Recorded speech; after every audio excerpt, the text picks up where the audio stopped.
दम लागला एवढा पायऱ्या चढून. क्लासला आलेली आहे मी आणि जस्ट माझ्या मनात सकाळपासून एक विषय चालू होता बरं, की मला तुम्हाला बोलायचं आहे काहीतरी. आणि काय बोलायचं त्यासाठी की जस्ट आपण कोणाला जीव लावला, जस्ट आपलं कोणी फ्रेंड असलं किंवा काही, की तर माझ्या मैत्रिणीसोबत झालं आहे ते सांगते की जस्ट तिने एका मुलाला जीव लावला. तिला माहीत नव्हतं अगोदर तो ड्रिंक करतो. तर त्याने तिला सांगितलंच नाही ड्रिंक करतो आणि हिने पण विचारलं नाही.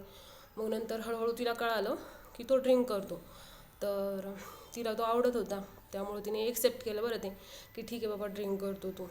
मग त्यानंतर काय झालं, तिला असं वाटलं ती याला चेंज करू शकते, याला ड्रिंकपासूनची सवय म्हणजे बदलू शकते किंवा काही. पण काही वेळ गेला, 1-2 महिने गेले, 4 महिने गेले, 6 महिने गेले, तरी तो काही बदलला नाही.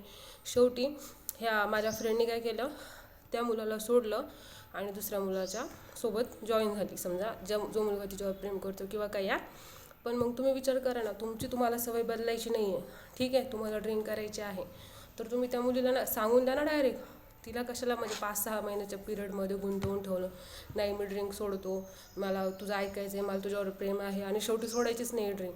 असं ड्रिंक करण्यासाठी त्यांनी डायरेक्ट तिच्याकडून कितीतरी वेळेस पैसे घेतले. हिला वाटलं नाही बाबा आपण देतोय, हा नाही करणार ड्रिंक, पण यांनी त्या पैशाची पण ड्रिंक केली. तर गाईज, तुमच्यासोबत पण काही असं घडत असेल तर प्लीज करू नका असं. कोणत्या मुलीने तुमच्यावर विश्वास ठेवला असेल तर तुम्ही पण ड्रिंक करू नका. आणि हा व्हिडिओ मी इथे संपवते, कारण की मला खूपच दम लागला. आणि व्हिडिओला लाईक करा, तसं चॅनलला सबस्क्राईब करा आणि कमेंटमध्ये सांगा माझं काही चुकलं असलं तर. धन्यवाद.